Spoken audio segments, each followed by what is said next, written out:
லைஃப்பில் இந்த மாதிரி ஒரு பெயின்ஃபுல்லான ஒரு சுச்சுவேஷனை நான் ஃபேஸ் பண்ணதே கிடையாது. மனசு முழுக்க வலி வலி மட்டும்தான்.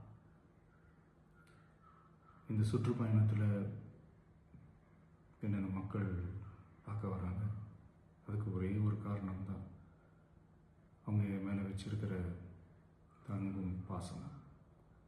அந்த அன்புக்கும் பாசத்துக்கும் நான் எப்பவும் கடமைப்பட்டிருக்கிறேன். அதனால தான் இந்த சுற்றுப்பயணத்தில் மற்ற எல்லா விஷயங்களையும் தாண்டி மக்களுடைய சேஃப்டி, அதில் எந்த காம்ப்ரமைஸும் பண்ணிடக்கூடாதுன்றதுக்காக தான் அது என் மனசில் ரொம்ப ஆழமாக இருக்கும் அந்த எண்ணம். அதனால தான் இந்த அரசியல் காரணங்கள் எல்லாத்தையும் தவிர்த்துட்டு ஒதுக்கி வச்சுட்டு மக்களுடைய சேஃப்டி மட்டும் மைண்டில் வச்சுக்கிட்டு அதுக்கான இடங்களை சூஸ் பண்ணுறது, அதுக்கான இடங்களை பார்த்து பெர்மிஷன் கேட்குறது, போலீஸ் டிபார்ட்மெண்ட்டில் அதை ரிக்வெஸ்ட் பண்ணி கேட்போம். ஆனால் நடக்கக்கூடாதது நடந்துருச்சு. நானும் மனுஷன் தானே. அந்த நேரத்தில் அத்தனை பேர் பாதிக்கப்பட்டு இருக்கும்போது எப்படி அந்த ஊரை விட்டுட்டு என்னால் கிளம்பி வர முடியும்?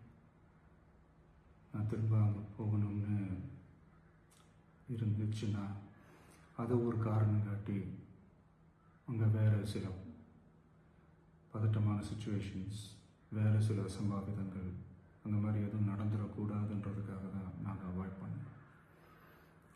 இந்த நேரத்தில் சொந்தங்களை இழந்து தவிக்கிற அத்தனை குடும்பங்களுக்கும் என்னுடைய ஆழ்ந்த இரங்கலை தெரிவிச்சுக்கிறேன். எனக்கு தெரியும், என்ன சொன்னாலும் இது ஈடேயாகாதுன்னு எனக்கு தெரியும்.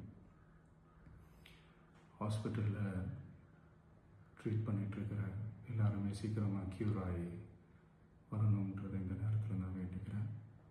கூடிய சீக்கிரமே உங்கள் எல்லாரையும் நான் சந்திக்கிறேன்.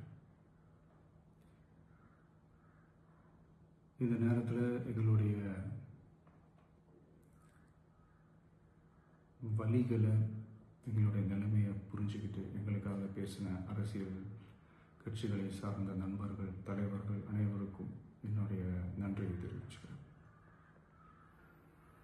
கிட்டத்தட்ட ஒரு 5 மாவட்டத்துக்கு பிரச்சாரத்துக்கு போனோம். இந்த மாதிரி எதுவுமே நடக்கல. ஆனால் கரூரில் மட்டும் ஏன் எப்படி நடக்குது, எப்படி நடக்குது? மக்களுக்கு எல்லா உண்மையும் தெரியும். மக்கள் எல்லாத்தையும் பார்த்துக்கிட்டு இருக்கிறாங்க. கரூரை சேர்ந்த அந்த மக்கள் அந்த உண்மையெல்லாம் வெளியில் சொல்லும்போது எனக்கு கடவுளே நேரில் வந்து இறங்கி அந்த உண்மைகள்லாம் சொல்கிற மாதிரி எனக்கு தோணுச்சு. சீக்கிரமே எல்லா உண்மைகளும் வெளியில் வரும்.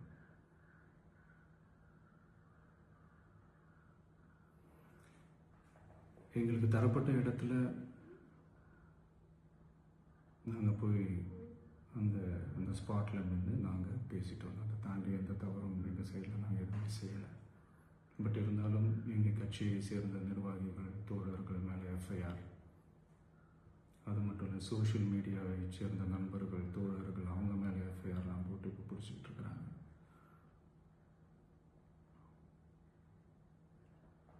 சிஎம் சார், உங்களுக்கு ஏதாவது இந்த பழி வாங்கணும் அப்படின்ற எண்ணம் ஏதாவது இருந்துச்சுன்னா